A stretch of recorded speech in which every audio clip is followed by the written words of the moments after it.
So now with the continuations, we'll try to understand how your traffic get intercepted by your WAAS devices and how your WAAS devices optimize that traffic. Um, we have read one of the keyword auto discover. How exactly this auto discover works in your environment? I mean, when you traffic the data across your WAN link, how your WAAS devices, which is present in one of your branch offices and the other one in your data center, it try to identify the sessions, or you can say a single TCP sessions which is built over, and it optimize that how it tries to differentiate between the different TCP sessions. Suppose a customer having a one TCP sessions with the SQL server, and it is having another TCP sessions with your Oracle server. So it tries to optimize, and I'm trying to optimize both SQL as well as Oracle traffic. So how it will differentiate and do it optimizations on the basis of each and every sessions. So for that, it's a very smart. It discovers each and every sessions. But how? To understand that, I hope everyone knows the TCP three-way handshaking. That is the base of every sessions which establishes over the TCP. WAAS overview, TFO, traffic flow optimization, auto discover. That is based on the TCP sync.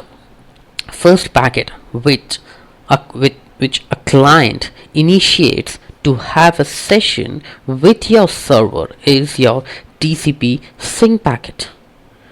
When the client sends a TCP sync packets, suppose in this we'll use this particular diagrams for our reference.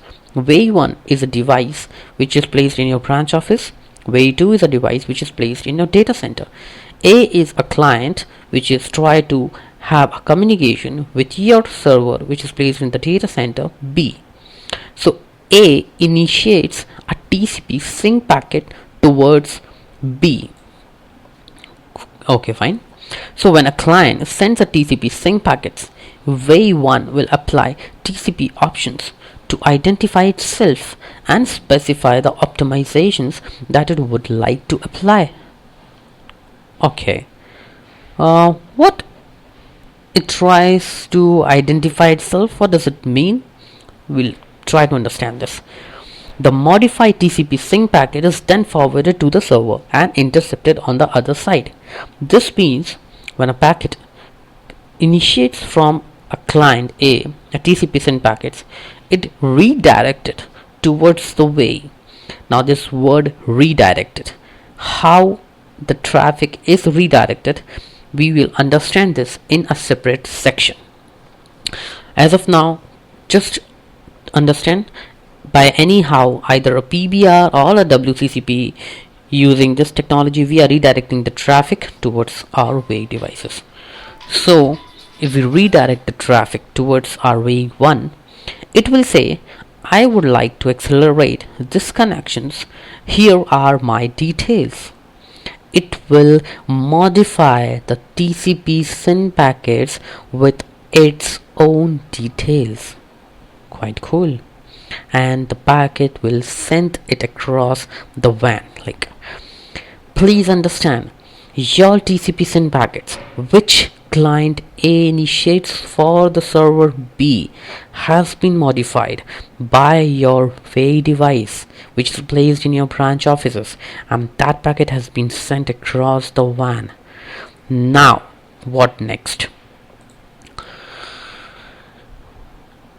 Once the WAAS 2 receives the TCP sync packet and with the options marked, what this options is these are the options which your WAAS 1 has marked on your TCP sync packet.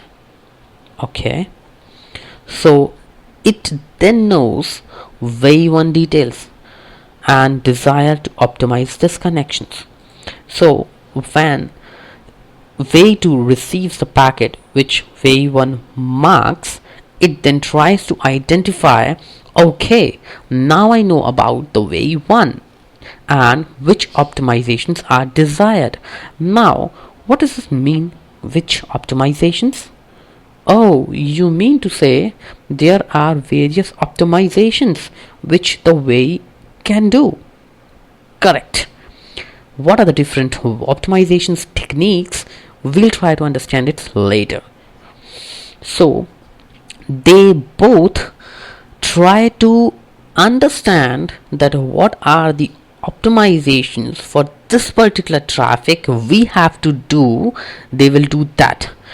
It intercepted the TCP modified SYN packet, regenerates the original TCP SYN packet, and send it across towards the server B, because server don't understand this modified SYN packet, because it is modified to understand this way, about this way, and the optimization technique which they are trying to initiate on this particular session. Quite cool. So server B is completely no knowledge of what are the modifications being done in this TCP SYN packets. It receives the original TCP SYN packet which client A generates. That is really amazing. So server B replies back with what?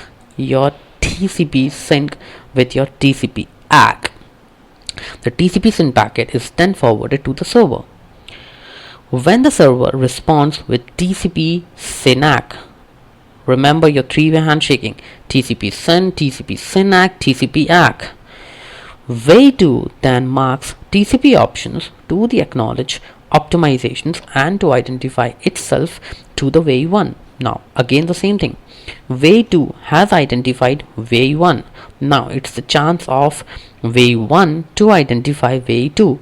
So it's like on the return path, when TCP SYN ACK being sent from the B, it modified the TCP SYN ACK, acknowledge it acknowledge the way 1 that yes, I have received whatever you send it. Now listen to my details. Here are my details. Put it across, marked with it. TCP SYN ACK modified across the WAN, receives by way 1. Way 1 say, oh, so you received my details, and yes, this is your details. So we are now auto discovered each other. This is called auto discovery. Quite cool. The marked TCP SYN packet is then forwarded towards the client and intercepted on the other side. When the way 1 receives the TCP SYN ACK with the optimization confirmations and details about the way 2, the defined policies on negotiated optimizations can then be acknowledged. What are these defined policies, optimizations, confirmations? These all are technical terms which we will be going to understand it later when we go into details of what are the different types of optimizations, how the policies can be created, plan various types of control over the way, that we will understand it later. The TCP SYN ACK packet is then forwarded to the client. The way 1 removes that TCP SYN ACK, put it the original TCP SYN ACK, and send it back across to the client. So client is again blindly understand that there is no modifications being done in the data, and it receives the TCP SYN ACK which is generated from the server B. But we know there are lots of modifications being done between the way 1 and the way 2, but it's completely invisible. After the SYN ACK is received, the TCP proxy is initiated for the connections, and the way 1 sends a TCP ACK to the way 2 to acknowledge optimizations. Way 2 can then send a TCP ACK to the server B. Client A sends a TCP ACK to way 1. Again, TCP ACK being sent from the client for the server B, intercepted by way 1, modified. It sends, okay, way 2, I acknowledge you. It sends the TCP ACK.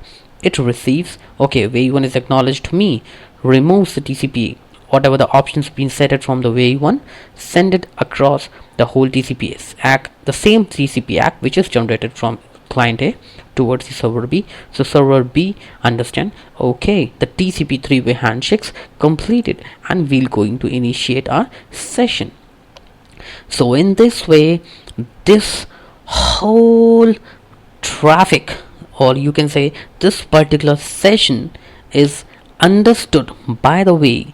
Now whatever the traffic being sent between A and B under this sessions will be going to optimize whatever the conditions or optimizations you have placed for this type of sessions, or you can say if this is a SQL, or you can say an Oracle session which is established between a server A, a client A and a B, and what are the policies you have been incorporated for your Oracle transmissions, that all will be placed and your way will work. This is amazing. You don't have to do anything.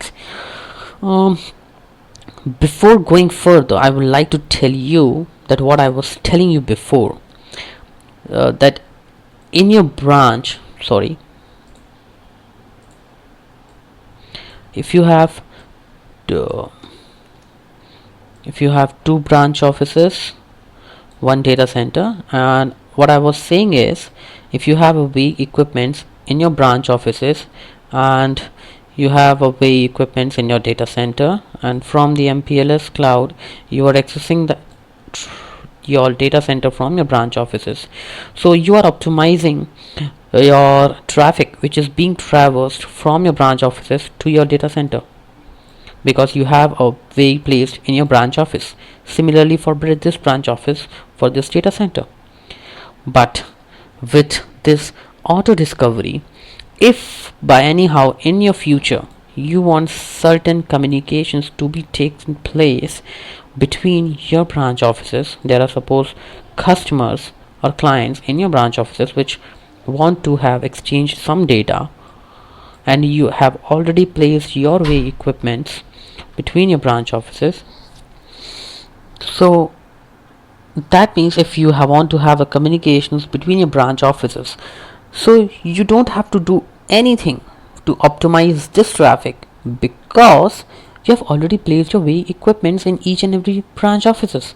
And what are the traffics being traversed from your WAN towards this branch offices and reverted back, it being intercepted by this way, these two ways, and these two ways, like we discussed that it auto discover by itself. Here's the magic is, means you have deployed the way to get your traffic to be optimized between the data center and the branch offices, but indirectly you get the benefit of whatever the traffic you placed between your branch offices. Because what happens normally is, you will be having a good amount of bandwidth in your data center, but not that much in your branch offices. And in future, if you want at least some backup server to be placed in one of your branch offices, that suppose this goes entirely down, there's some issue with your data center, and you want a redundancy to be in place, that this backup of this should be somewhere in your branch office, so that if this particular server fails, the users will try to access this backup. So if you don't, this is a very good example. Suppose these branch users are utilizing gigs of traffic from the server, suddenly it went back, goes, and you will have a backup. So these users automatically redirected to access this. But what will happen if those users try to access this gigs of traffic from this, and you don't have this much amount of capacity on your bandwidth? What will happen? Congestion, latency. Users start raising P1 tickets, P2 tickets, were not able to access the data. What you will do? You will engage your layer 3 engineer, and what he will do? He will say there is a congestions in your WAN link. What we can do, the only thing which we can do is we can prioritize for this particular traffic. What will happen? The other traffic will goes away. So in this particular good scenario, if you're having a way in this, so it will help to reduce your bandwidth if you are already having a way equipments in each and every branch offices. This is very, very, very good. So this was our WAAS basic concepts, how exactly WAAS work, what exactly the need of WAAS in our infrastructure, or you can say in your client, in your branch data center type of infrastructure, which normally an enterprise network has. You can go and have a proper look, some reading in this particular what you can say, a particular blog. You can have understand the Cisco WAAS basic concepts. Whatever I have explained you in this particular video, most of the things are covered in this particular blog. You can go ahead, read the questions, shoot the comments, I will reply to you. And recently I will this particular in our next sessions, there are so many different troubleshootings, identifying routing loops, TFO troubleshootings, example of an overload conditions, various other documents also I have created. But I'm going to record this video soon, and this is one of the first basic concepts of WAAS. Hope this video will give you some advantage, or will give you some base of understanding this concept. If you have any questions or any of the doubts, you can write an email to me, and I'll respond to each and every of your emails. Thank you so much. Have a good day.